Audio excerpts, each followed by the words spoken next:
ચાલો, good evening વિદ્યાર્થી મિત્રો. આપણે જેવી રીતે અગાઉ વાત કરેલી હતી એ મુજબ કે એકાઉન્ટ વિષયમાં પાસ થવું હોય તો એમાંનો એક આઈએમપી ચેપ્ટર, સૌથી સરળ ચેપ્ટર એટલે ભાગીદારીનો પુનર્ગઠન.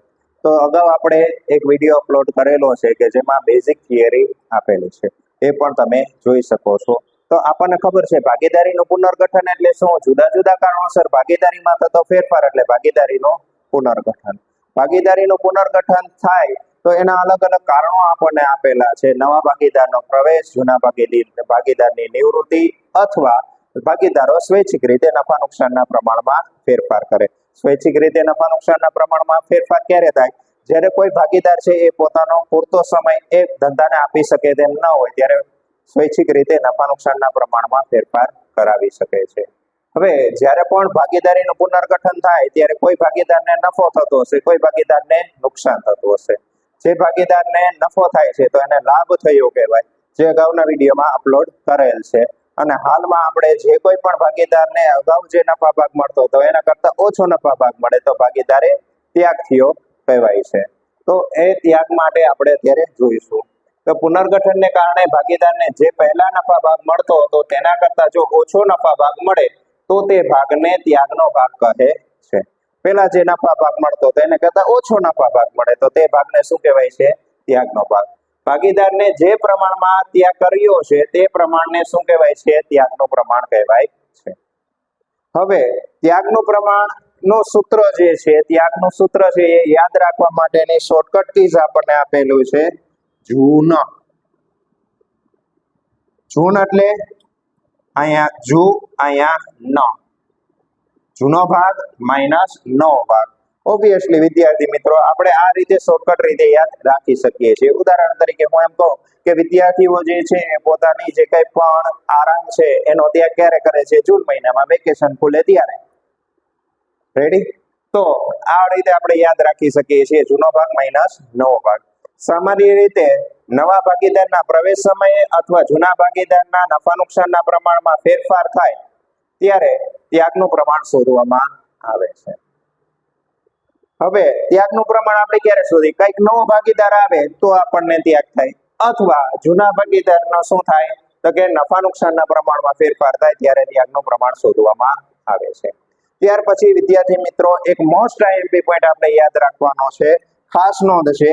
શું ખાસ નોંધ આપી છે? ત્યાગનું સૂત્ર મૂકતા જો જવાબ ઋણ આવે તો ભાગીદારને લાભ થયો કહેવાય.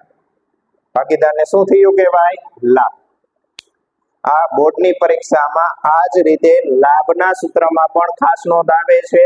બોર્ડની પરીક્ષામાં પૂછાયેલો એમસીક્યુ છે. આ જ વસ્તુ વીએસક્યુમાં પણ આપણને પૂછી શકે છે, એટલે ખાસ યાદ રાખજો વિદ્યાર્થી મિત્રો. ત્યાર પછી તો કે ભાગીદારીનું પુનર્ગઠન થાય છે ત્યારે ખાતું ખોલવામાં આવે છે. કયું ખાતું ખોલવામાં આવે છે? પુનઃમૂલ્યાંકન ખાતું. પુનઃમૂલ્યાંકન ખાતામાં શું આવે છે તો કે ભાગીદારે પુનર્ગઠનને કારણે મિલકતોને દેવામાં થયેલા ફેરફારોની અસર આપવા માટે જે ખાતું ખોલવામાં આવે છે એને શું કહેવાય છે? પુનઃમૂલ્યાંકન ખાતું. પુનઃમૂલ્યાંકન ખાતું એનું બીજું નામ નફા નુકસાન હવાલા ખાતું છે. અને શોર્ટકટ સૌથી સરળ રીતે યાદ રાખવા માટેની મેટ્રિક અહીંયા બોર્ડ ઉપર આપેલી છે. ઉધાર બાજુ અહીંયા, જમા બાજુ વિગત રકમ, વિગત રકમ. આનું પૂરું હેડિંગ હવે આપવાની જરૂરિયાત રહેતી નથી. બરાબર છે. બે પોઈન્ટ યાદ રાખવાનો. ફાયદો થાય તો જમા બાજુએ, નુકસાન થાય તો ઉધાર બાજુએ. તો પુનર્ગઠન થાય તો આપણને ફાયદો ક્યારે ક્યારે થઈ શકે છે વિદ્યાર્થી મિત્રો? તો કે જો દેવું ઘટે તો ફાયદો થાય, મિલકત વધે તો ફાયદો થાય, લેણું થાય તો ફાયદો થશે. એવી જ રીતે નુકસાન ક્યારે થાય તો કે દેવું વધે તો આપણને નુકસાન થાય, મિલકત ઘટે તો નુકસાન થાય, અને લેણું ઘટે તો પણ આપણને શું થાય છે? નુકસાન. હવે ભાગીદારો વચ્ચે નફો કે નુકસાન કયા પ્રમાણમાં વેચવામાં આવે છે? પુનઃમૂલ્યાંકન ખાતાનો નફો કે નુકસાન જૂના પ્રમાણમાં ભાગીદારો વચ્ચે વેચવામાં આવે છે.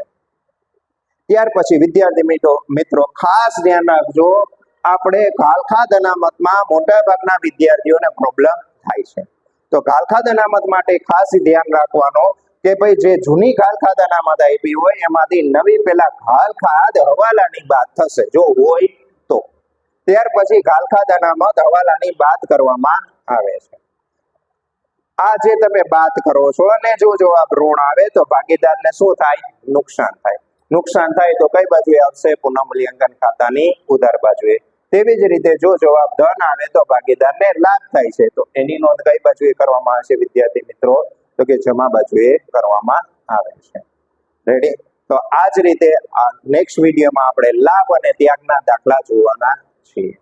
રેડી? તો આવી જ રીતે વિડીયો મેળવવા માટે મારી ચેનલ છે છોટલી એકાઉન્ટ ગુરુને લાઈક કરો, સબસ્ક્રાઇબ કરો અને શેર કરો. Thank you.